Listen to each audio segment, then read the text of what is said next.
नमस्कार दोस्तों, आपका स्वागत है एक बार फिर हमारी अपनी YouTube चैनल पर। और मैं जिग्नेश एक बार फिर आपके लिए लेकर आया हूँ नई कहानी। तो शुरू करते हैं आज की कहानी। आज मेरे साले साहब का जन्मदिन है, तो उसी खास मौके पर एक छोटी सी उनको भेंट। तो मेरे साले का जन्मदिन है आज, और वही साले साहब जो कभी कभी दोस्त बन जाते हैं, कभी सलाहकार, तो कभी भाई जैसा साथ देते हैं, और कभी कभी जज भी बन जाते हैं। कहते हैं साला और जीजा का रिश्ता बड़ा नाजुक होता है, लेकिन हमारे यहाँ ये रिश्ता हंसी, भरोसे और अपनेपन से बना है। वो घर का वो सदस्य है जिसकी राय आपको हर चीज़ पे लेनी पड़ती है, लेकिन सच है दिल बहुत साफ है उसका। वो साली के लिए एक कहावत है, वैसे ही साले के लिए भी है कि साला होता है घर का रखवाला।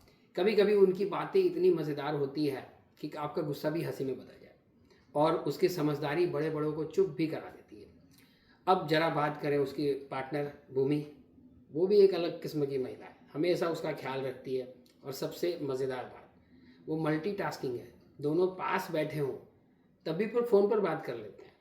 मतलब वो समझ लेती है कि वो क्या चल रहा है। ये तो है सच्चा प्यार।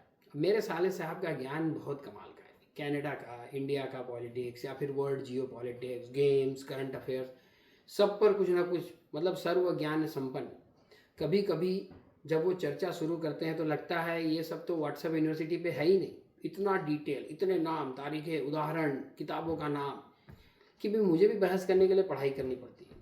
कभी कभी तो मैं ऐसे ही बोल देता हूँ कि मुझे पता है। अब इसके लिए धन्यवाद साले साहब। उसके जोक्स एकदम क्लासी, आउट ऑफ वर्ड। एक बड़ी मज़ेदार बात, वो जब किसी को अगर जैसे बहुत समय बाद फ़ोन करता है और अगर सामने वाले ने बोला अरे काफ़ी दिनों बाद याद आई, तो जवाब मिलता है हाँ मुझे तो काफ़ी दिनों बाद याद आई भी, आपको कब याद आया। मतलब ऐसा जवाब कौन देता है? मतलब मेरा साला ही दे सकता है। उसके मुंह पे कोई फ़िल्टर नहीं है, और यही उसकी सबसे बड़ी खूबसूरती है। वो सच बोलेगा, वो नहीं जो आपको अच्छा लगे, बल्कि वो जो सही है। वो मेरा और मेरी पत्नी का बड़ा सम्मान करता है, और मेरे बच्चों का। मतलब उनका तो फेवरेट मामा है। वैसे इकलौता ही मामा है, तो बच्चों के पास और कोई ऑप्शन तो है नहीं, लेकिन सच तो आखिर सच है।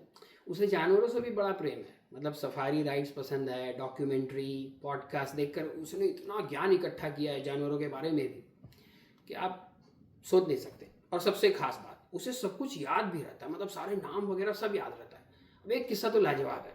वो इंडिया में अपने गाँव गया हुआ था, तो रात को आग के पास बैठकर कुछ लोग ताप के इंडियन पॉलिटिक्स पर चर्चा कर रहे थे। उसने पूछा क्या बात चल रही है। अब किसी ने कहा तू तो भाई कनाडा में रहता है गौरव, तुझे क्या पता। मतलब क्या पता, लालू को क्या पता, गौरव को। फिर साले साहब ने नाम, तारीखें, घटनाएं, इंडिया का स्टैंड, वर्ल्ड जियो पॉलिटिक्स, उस चर्चा के बारे में सब कुछ ऐसे समझाया कि सबके आँखें फटी की फटी रह गई। और काफ़ी चीज़ें उनके समझ के ऊपर ही थी। सब लोग सन्न उस दिन के बाद रोज़ उसका इंतज़ार करते थे, और अगर वो आता नहीं तो उसे लेने जाते थे।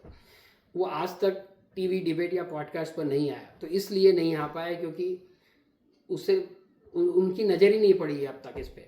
अब जिस दिन मैं अपना पहला पॉडकास्ट करूँगा ना, मैं अपने साले के साथ ही करूँगा पहला एपिसोड।